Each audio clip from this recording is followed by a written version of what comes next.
In 1999, director Wes Anderson and star Jason Schwartzman gave the world a splendidly offbeat romantic comedy that follows no known formula. In 2022, we returned to Colorado to try a single malt. The film is Rushmore. The whiskey is Stranahan's Original. And we'll review them both. This is the Film and Whiskey Podcast.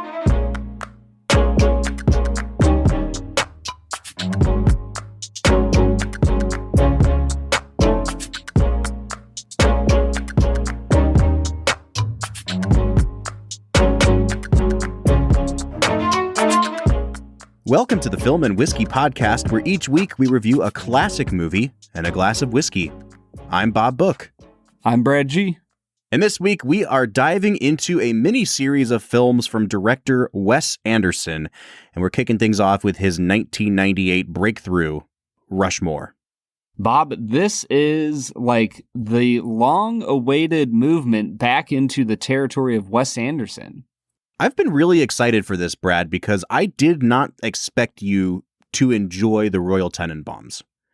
Like after the Eternal Sunshine debacle, I was thinking that like anything out of the ordinary might just be a red flag. And you really loved Royal Tenenbaums. And to be fair, like I think you've actually brought up how excited you were about this more than I have. So like I'm really, really pumped to look at these three films over the next few weeks, Brad.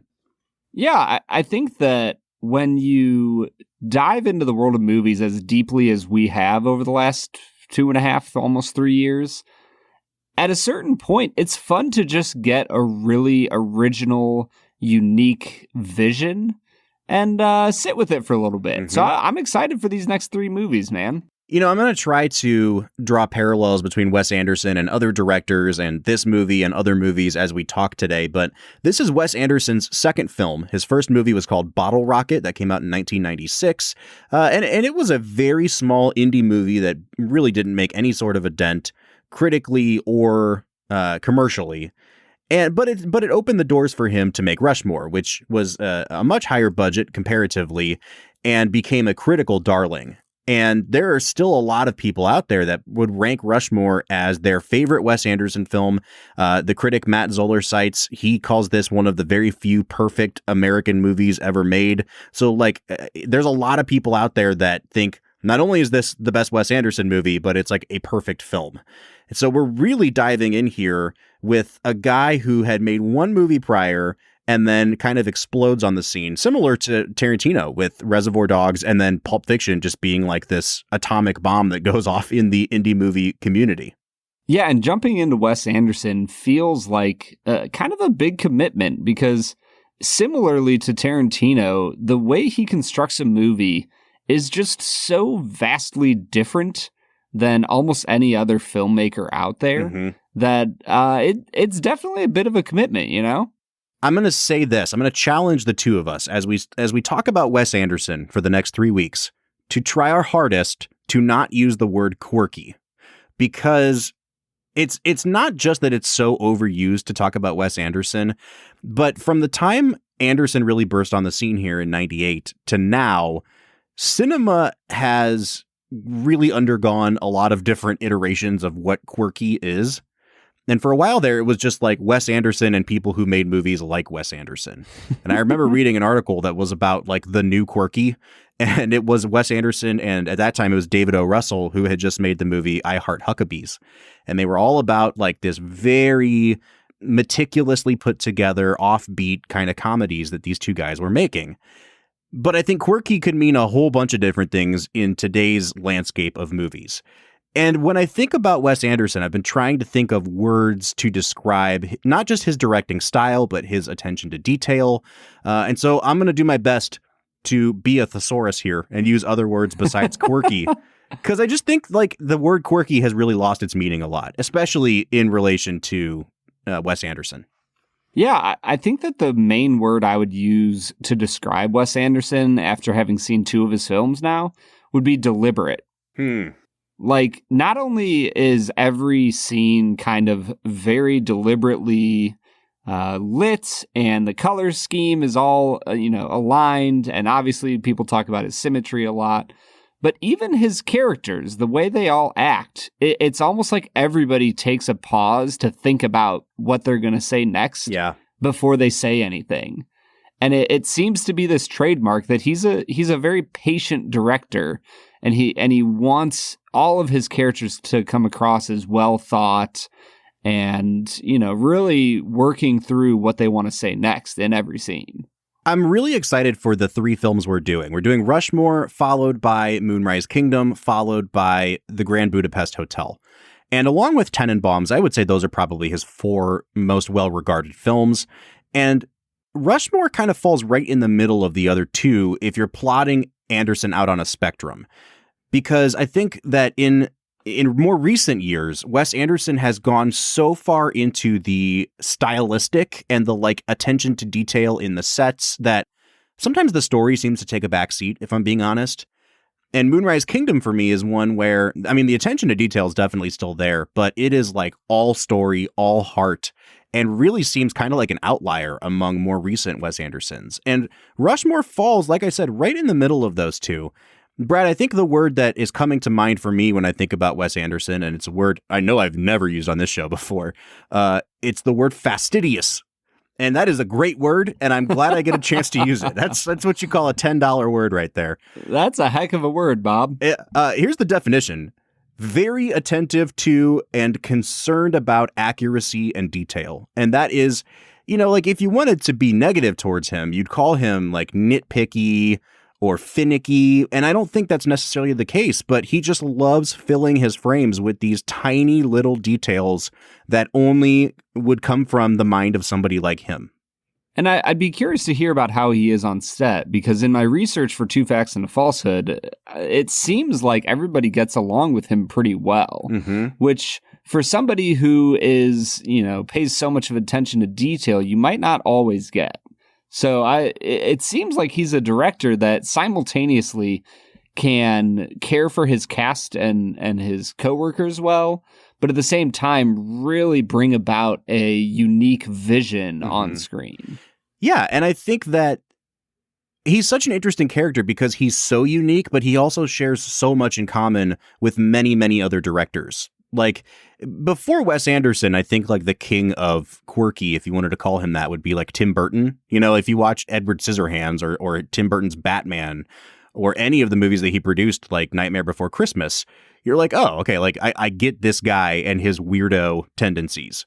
And then Wes Anderson comes on the scene, and I don't think he's a weirdo. I think he's just very, he's a kid that grew up in Texas that went to boarding school like a Rushmore, and has this kind of in some ways punk rock mentality, but also frames everything in his movies through that very prim and proper lens. It's such an interesting world that his characters inhabit.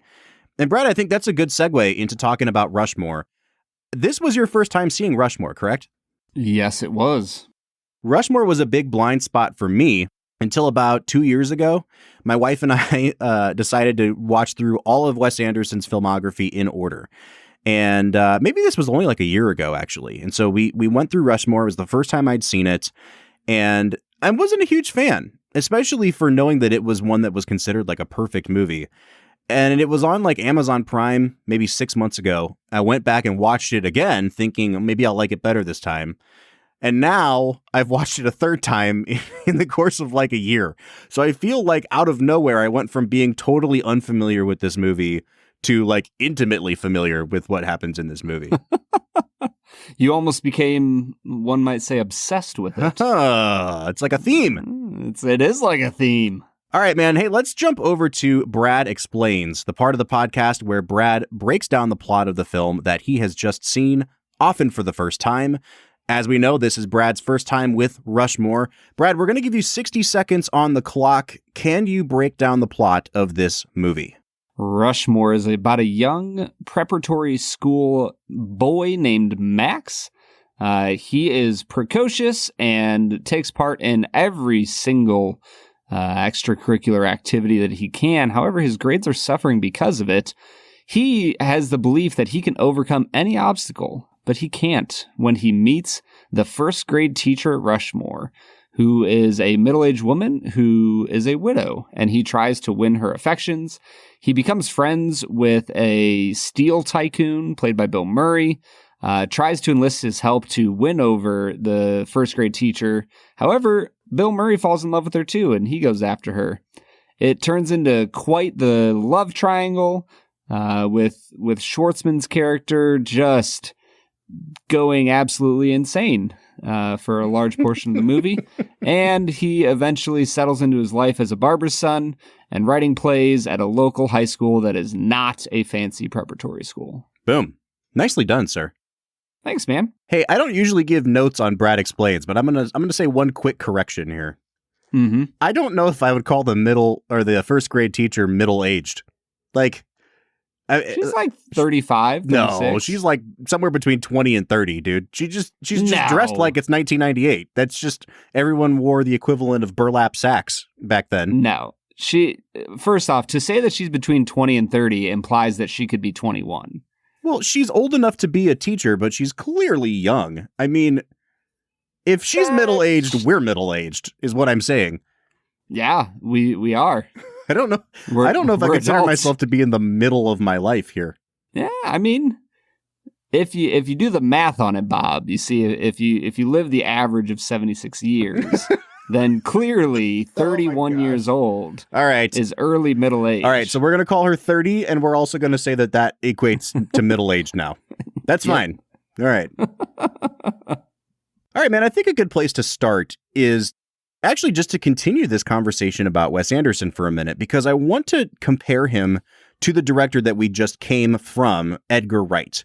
You know, they kind of come up at around the same time. Obviously, Wes Anderson starts about 10 years earlier, but very similar types of directors in that, like, they bring a very unique energy to their movies. And Edgar Wright, you know, we joked about the, like, really fast montages and insert shots and whooshing sounds in the background. And Wes Anderson doesn't really do that, but his movies tend to move at a pace that's actually quicker than I think sometimes they get credit for.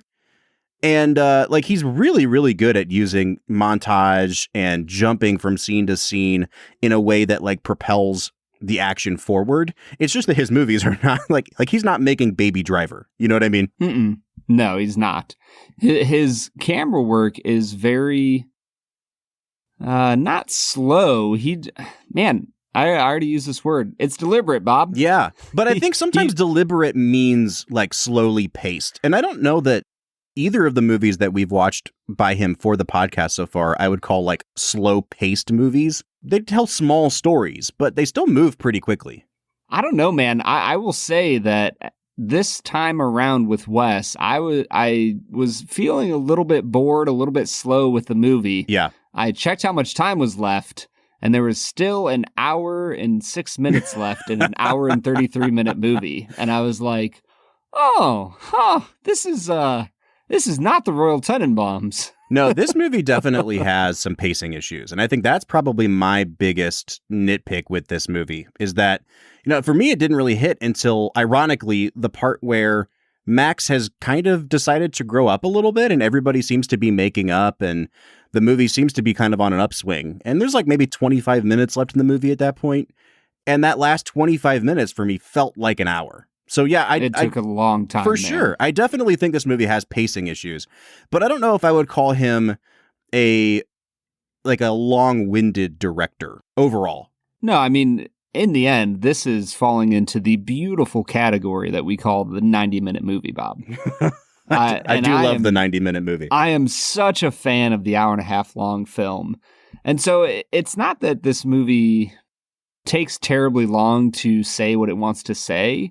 It's just very, I don't know, if 10 out of 10 is like the fastest paced movie you've ever seen, I would pace this probably at like a 3.5 to a 4. Oh, wow. It really takes its time to get where it's going, even when there's a lot of things happening in the midst of it. So part of the reason I brought up the Edgar Wright comparison was because I want to compare this movie to Scott Pilgrim, because I think it's a very similar story to Scott Pilgrim. Obviously, like, it's not, you know, there's no like older man in a love triangle in Scott Pilgrim, but there is the sort of like pursuit of somebody that he may or may not actually be good for, and the growing up process. But mostly it's because when I was watching Scott Pilgrim, and I made this point in our episode, I had a really hard time understanding the rules of the world that was on screen. Is this a completely fantastical world where these things can actually happen? Or should we just be understanding this to be like metaphorical for, well, what's really going on in this young guy's brain, right? Like, is he just kind of projecting these things and using that to understand what's going on around him? And similarly, the world of Wes Anderson is sometimes...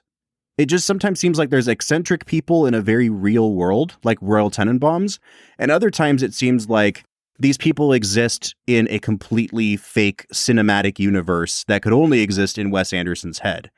And kind of similarly to Edward Scissorhands with Tim Burton. And this movie kind of feels like it has one foot in each of those poles. And I couldn't quite get a grasp on, like, are these real people? Does this world actually work like this?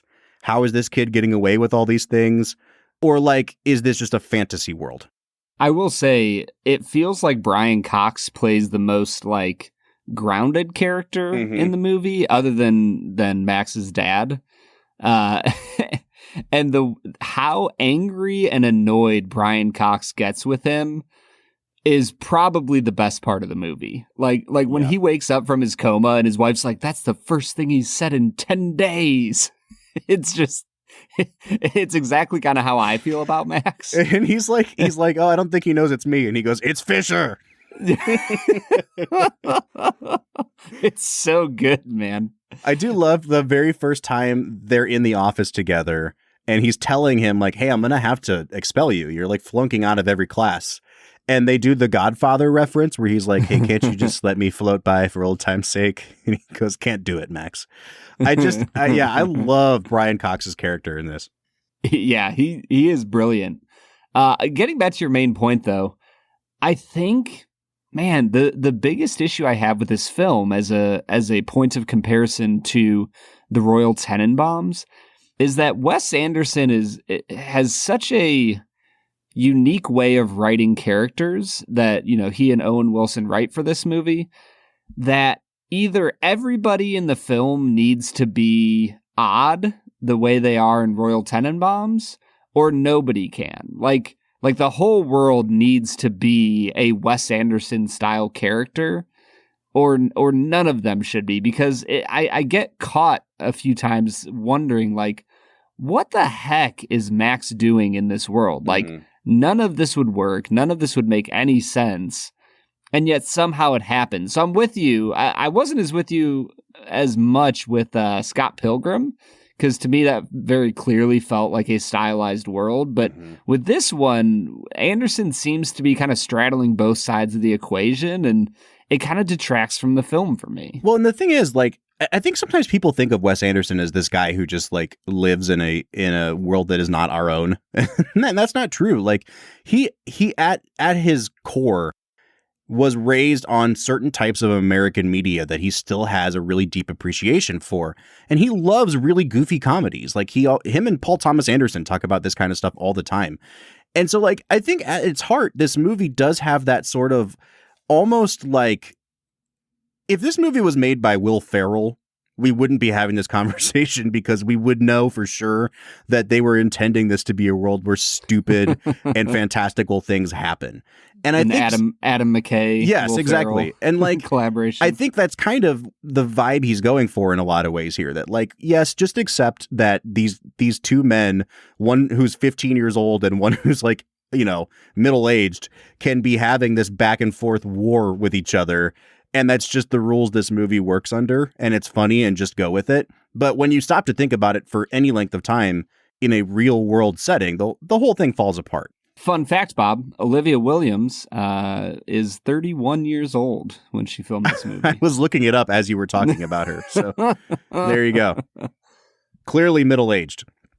I'm just saying, man, she's an adult. Well, let's talk about the cast, since we've been kind of circling Bill Murray and Jason Schwartzman and Olivia Williams. I think we should start with Jason Schwartzman. I didn't come to Wes Anderson films until I was like in my probably in my early 20s. I had like avoided him like the plague, thinking I would never like his stuff.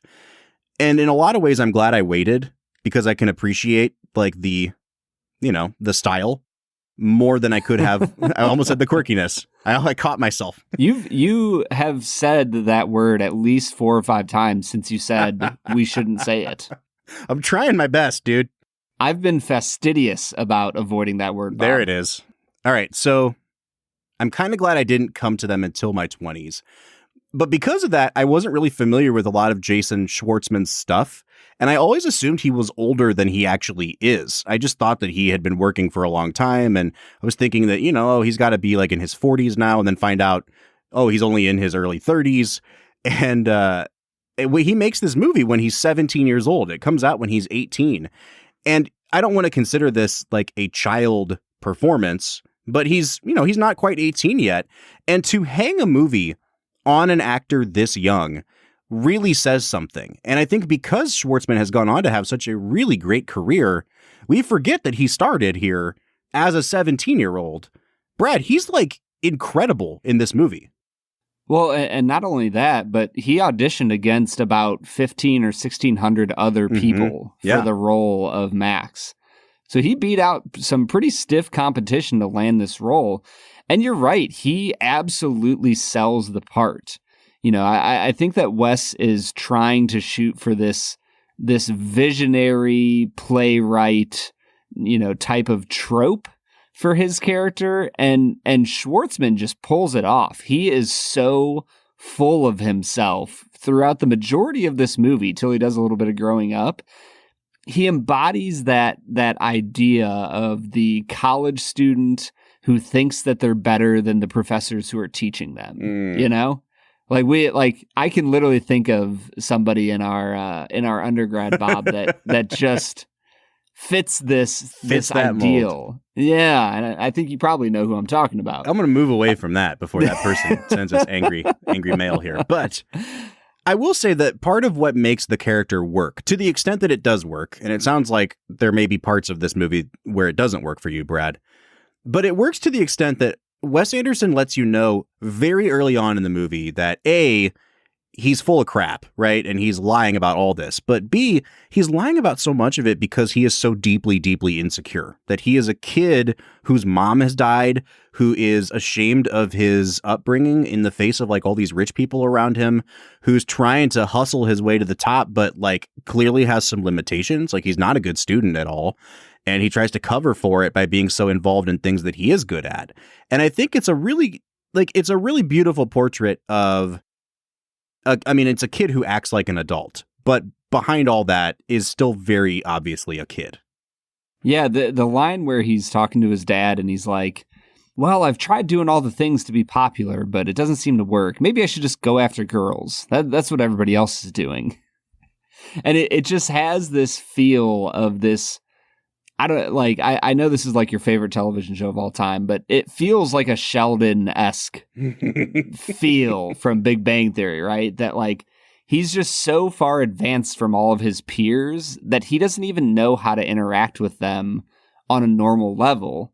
And it works because he's at Rushmore, which is a very strange preparatory school full of people from all over the world that are very interesting.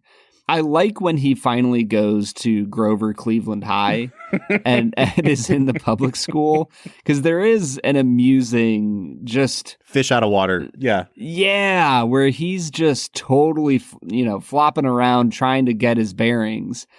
And even when he's thrown, a line to help him by Margaret Yang, he doesn't even know to grab onto it. Yeah. And his character is extremely well written, and Schwartzman really does a phenomenal job with it. All right. And then the two supporting players that really kind of make up the triad we've been talking about here are Bill Murray and Olivia Williams. Let's start with Bill Murray. This is his first collaboration with Wes Anderson. He would go on to do many, many, many more. Wes Anderson always appreciated the sort of deadpan humor that Murray did. But I think that what he does with Murray is he takes that sort of like F you deadpan attitude that he had, and he turns it into this sort of like sad sack energy. that really elevates Murray's acting performances. Like he does it here, he does it in Tenenbaums, he does it in Life Aquatic. I just really, really love what Wes Anderson has done with Bill Murray. And like, you know, if it wasn't for this and Tenenbaums, you don't get a movie like Lost in Translation a few years after that gets Bill Murray nominated for an Oscar. And so you really do see the seeds of it planted here. I think he's really, really great here. And on top of that, he gets some terrific like one-liners and punchlines as well. Oh, he is absolutely hilarious in this film. And I think that he does a really great job of showcasing a middle-aged man who is just completely beaten down and doesn't really know what to do with his life. I mean, the scene where he kind of Graduate-esque dives under the water and just like sits underneath the water trying to avoid his responsibilities is kind of everything you need to know about his character. And so when he meets this teacher, you know, played by Olivia Williams, you can understand why he falls for her, even if, spoiler alert, she's not very interesting of a person. That's very true. But I want to ask you real quick. You made a Graduate reference, and I mean, there's so many allusions to the movie The Graduate in this movie. I didn't know. Have you seen The Graduate before? I have seen it. Oh, interesting. I am not a fan. Yeah, I mean, I like it. I think it's a really important movie in the history of cinema. But like, I've never thought that it was in my top X number of movies. You know what I mean? Yeah. That's why we haven't talked about it on this show before. So yeah. I watched it one night when Haley was working. It was on Netflix and I was like, yeah, it's a famous movie. I'll watch it. And I was like, well, I don't know if I can look at this song the same way anymore. Like, it kind of bummed me out. Oh, man. All right, so let's talk about the Mrs. Robinson of this movie, apparently, and that is Olivia Williams as the first grade teacher. I think she's really delightful here. As, like you said, she's a person that has very little personality, but like everyone else in this movie, is deeply, deeply sad and really going through some stuff and having to withstand the advances of two men who are equally sad and desperate. And I think like they put her in a position where she is playing the straight man in the comedy triangle and everybody else gets the funny stuff. But I really like her performance, Brad. And she's an actress that she just made a movie 2 years ago with Anthony Hopkins called The Father, which was up for a ton of Oscars. And she's really great in that movie. I wish that I saw her in more things, but I really love her here. Yeah, she is such a straight-laced, straight-faced character that it's easy to miss her for a little while in the movie. But those moments where she talks about her life, where she engages with the other characters, you know, to talk about her husband who has passed away and why she's working here at Rushmore. Like, even the moments where she gets little pieces of comedy where she's like, I never asked anybody to build an aquarium for me. And they just like brush past it was like almost like drew a chuckle out of me, the way she delivered the line. So I think that she does a phenomenal job with what she's given. And if not for her, this whole movie would completely fall apart. I want to say real quick before we go to break, I think the line that made me laugh the hardest is Bill Murray's delivery of when he's just like, you're right, I should not have given him alcohol. That was my favorite part of the whole movie. What was your favorite line, Brad? Oh, man. What would be my favorite line?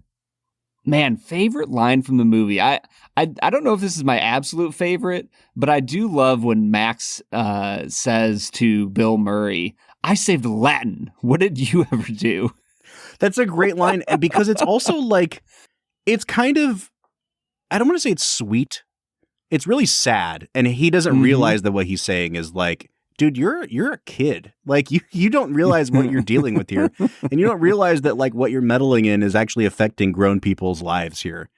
But it's also like when you're a kid and you don't have any other frame of reference and you want an adult to understand what you're doing, like you say stuff like that. And because that's the most important thing to you. He saved Latin. So yeah, I love that line. Go ahead. No longer a dead language. I love that line because it works on so many levels. It is funny, but it's also funny in one of those ways that make you go like, "Aw, like poor kid," you know? I love the way you think of this this poor child, Bob. All right, man. Hey, let's take a break. Let's try this Stranahan's American Single Malt. What do you say? Let's get to it, Bob. Film and Whiskey Nation, do you ever think about awards? Of course you do. You drink whiskey and watch movies, which means that you know that nothing is validated until a group of random people say, hey, we love what you're doing. The awesome thing about Doc Swinson's whiskey is that it isn't just some group of schlubs that are giving them awards. They have been winning attention from some of the most important whiskey experts that you can imagine. They've been voted best distillery in Washington State by the New York International Spirits Competition. They've been voted the best independent bottler by the Ascot Awards, as well as the best finished bourbon from the Ascot Awards for their La Menta Exploratory Cask. Their Exploratory Cask series is where they release some of the most fascinating and adventurous experiments. If you're ever checking out Doc's lineup and see a white label, there's a really good chance that that's the only time you'll see that bottle, so make sure you snatch it up. Doc Swinson's has been offering just phenomenal finished and blended whiskeys for quite some time now. You can find them online at docswhiskey.com. That's DOCS whiskey.com.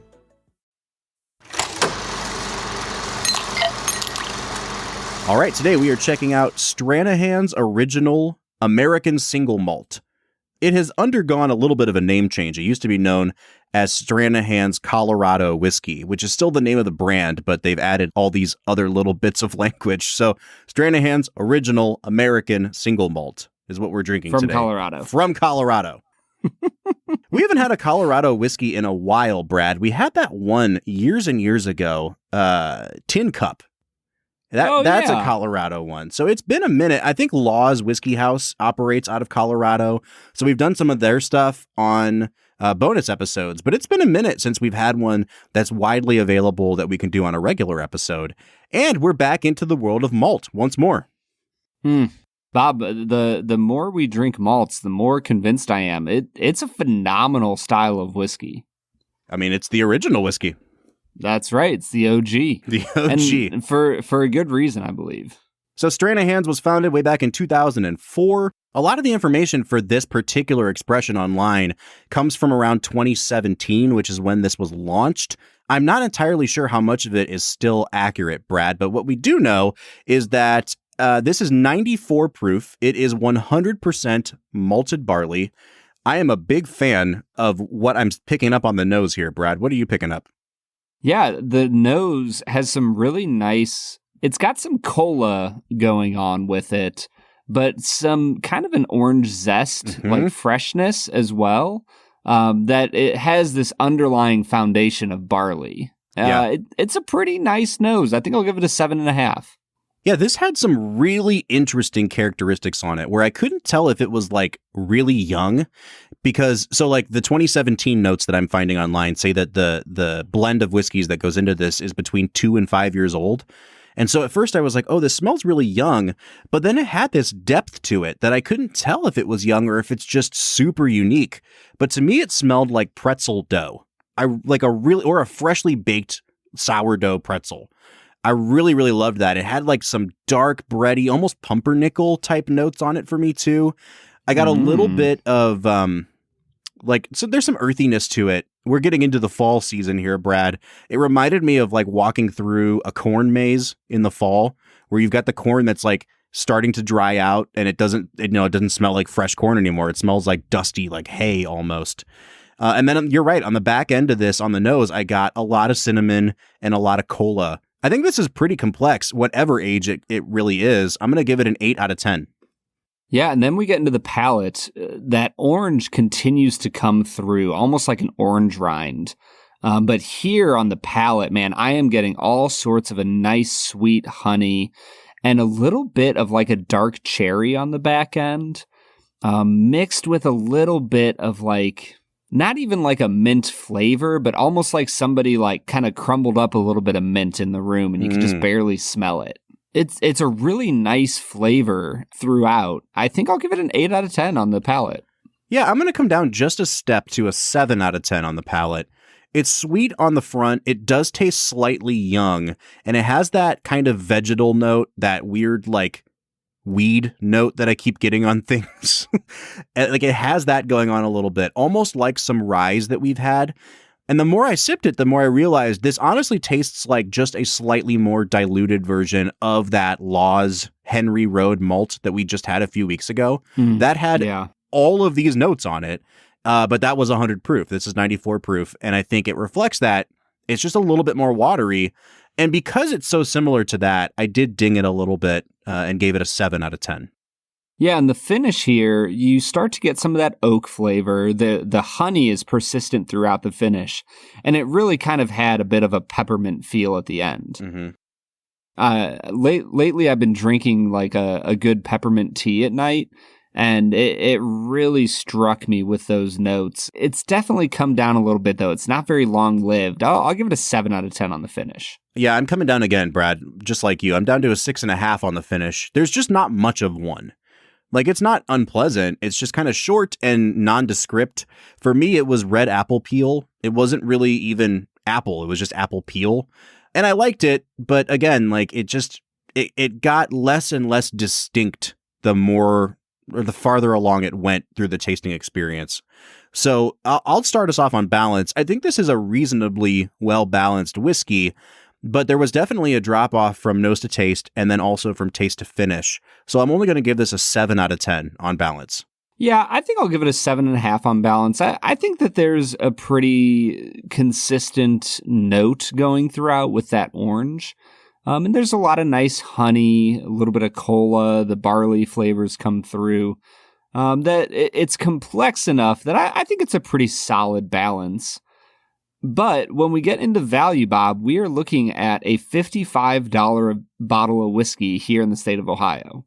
Which I don't think is necessarily a bad value because there's not a lot of American single malts out there. It's definitely a growing industry now, or like subgenre of whiskey, but it's still not, there's not a huge selection to choose from. This is still made in small batches from what I understand.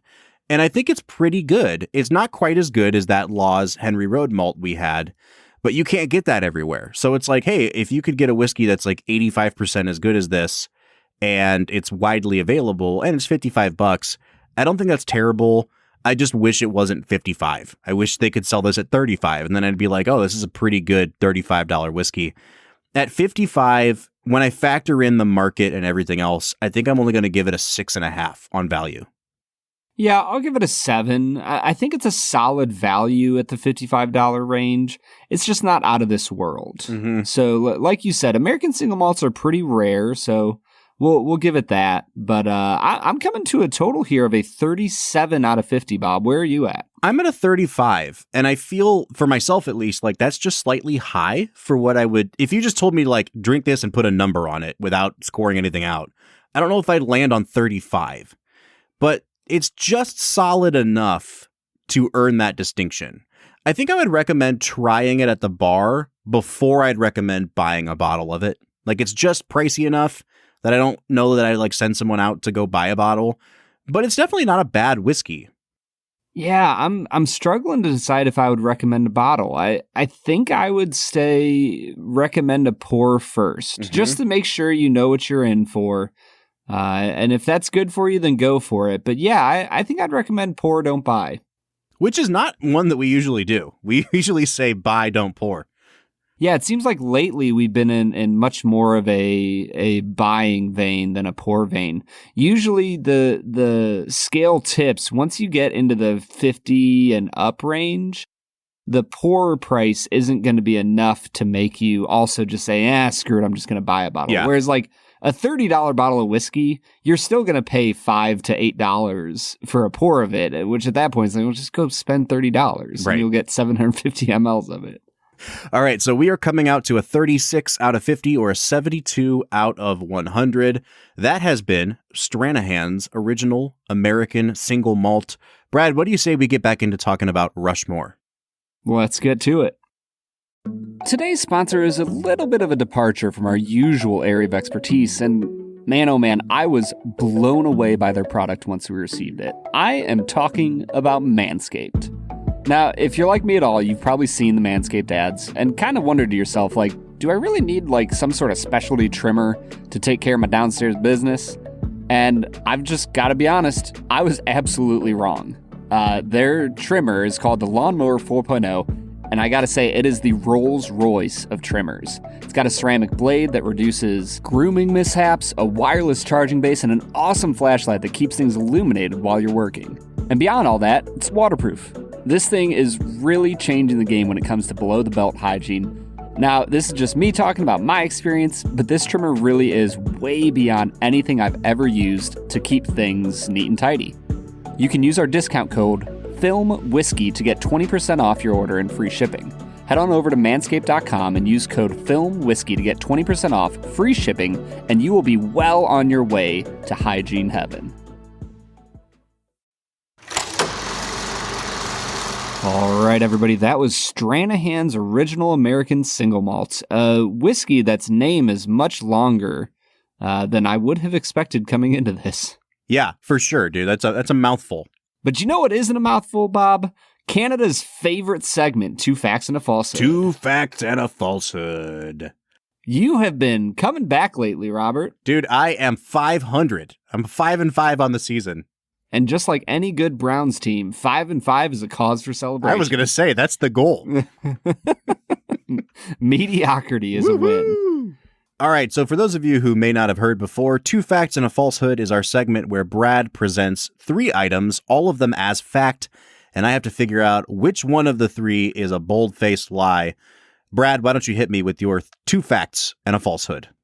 Fact number 1. The speech about privilege that Herman Bloom, played by the illustrious Bill Murray, gives at the beginning of the film was inspired by an actual speech once given by Robert Wilson, father of Andrew, Luke, and Owen Wilson.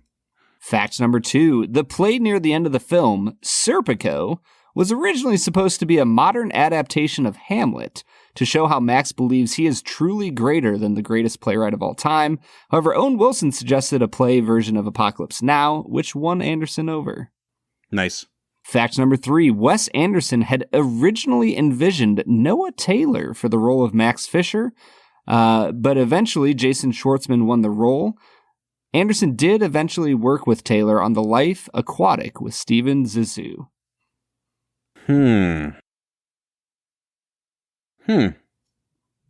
So I know from doing research that Wes Anderson wanted like a Mick Jagger type to be Max and wasn't thinking about Schwartzman's type at all. And, you know, Schwartzman impressed him so much that he basically said after the movie, like, the final product of this movie is all Jason Schwartzman. And so I'm kind of led to believe that 3 might be the case.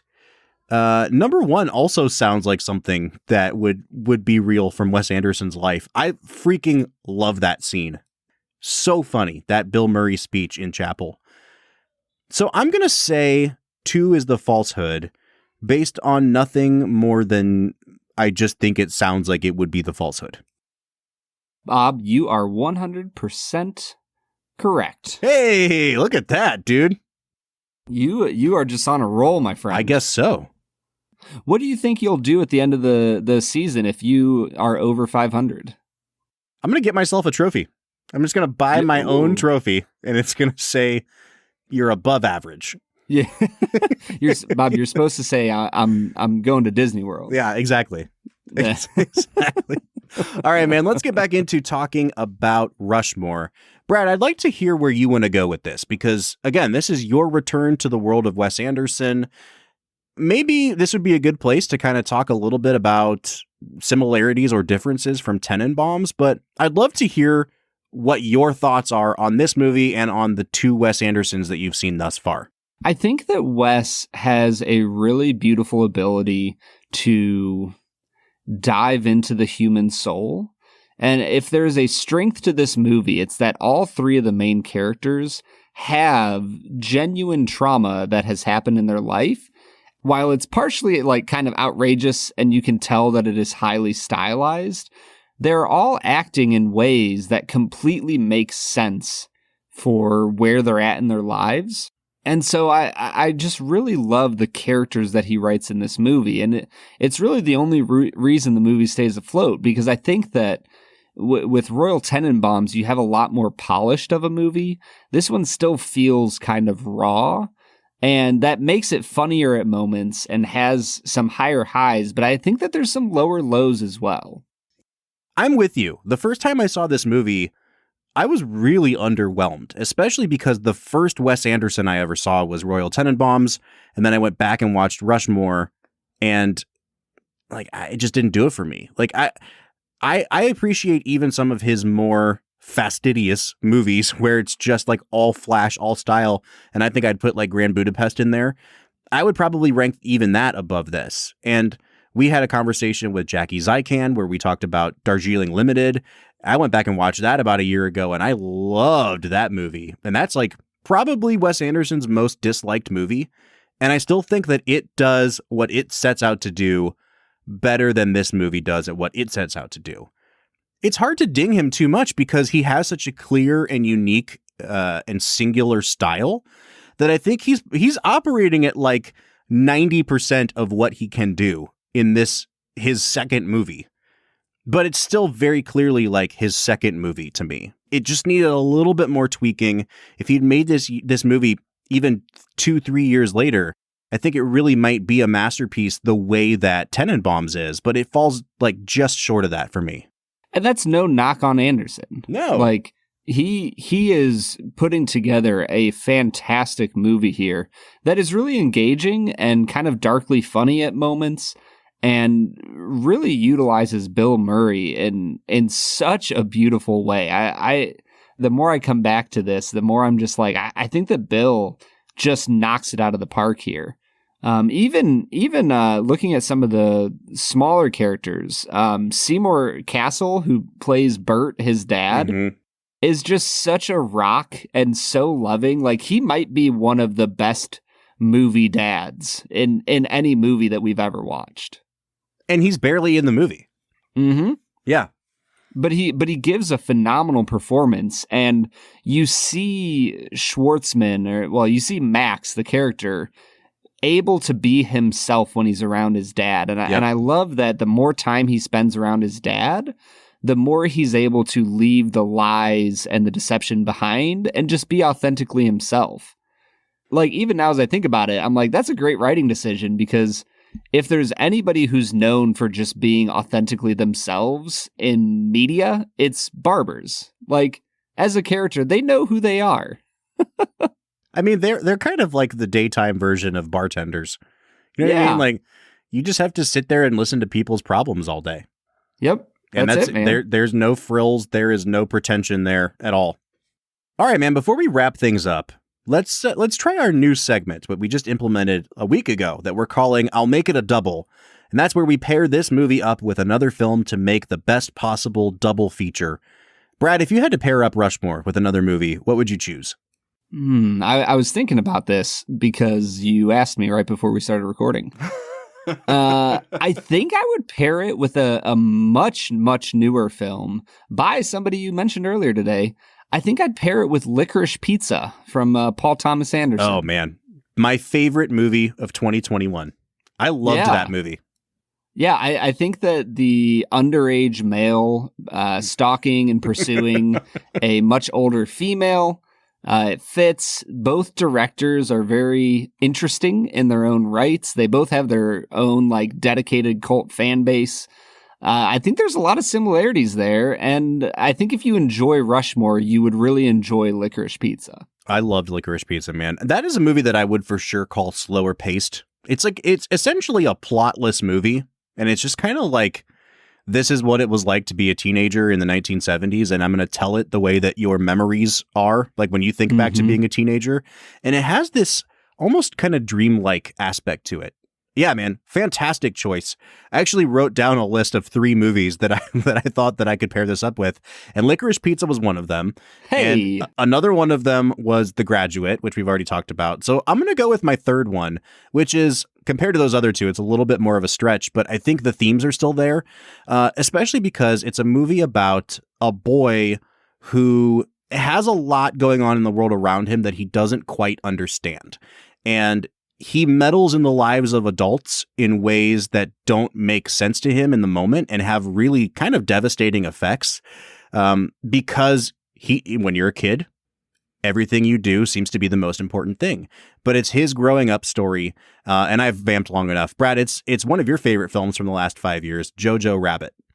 Oh, bro. And like I said, on the surface, I don't think those would be two movies that you would stack up next to each other. But when you think about like what's driving the two main characters in these movies and the sort of semi-fantastical worlds they inhabit, like I actually think that would be a really great pairing. I think that Jojo Rabbit is a phenomenal pairing with almost any movie. So I am in with Jojo Rabbit. There you go. You name me a movie that you couldn't pair that with. I was going to say our go-to for like, oh, you can't pair it with that would be Schindler's List, but you kind of could. But you can. Yeah. Thematically, it's yikes. That's a big yikes. All right, man. Let's give our final scores here on Rushmore. I have come up on this movie in my 3 viewings of it now, but I still don't think I'm ready to put it any higher than an 8. And I think based on the fact it took me 3 times to get here, I'm gonna give it a 7.5. It's the 7.5 that you give a movie that is like very obviously well crafted and by a master filmmaker, but it's still a 7.5. Yeah, it just didn't click for me the way that the Royal Tenenbaums did, and that's okay. I'm with you, Bob. I'm going to give it a 7.5 out of 10. All right, that was pretty painless. We didn't have any disagreements like all day except for what constitutes a middle-aged woman. I was saying, Film and Whiskey Nation. What do you think? Yeah, weigh in on this because you also called Bill, I was going to say you called Bill Murray middle-aged too, and he's very clearly like in his 50s here. So how long does middle age last? I think this is the question. It's like 30 to 60. So you're just talking like the middle third of someone's life.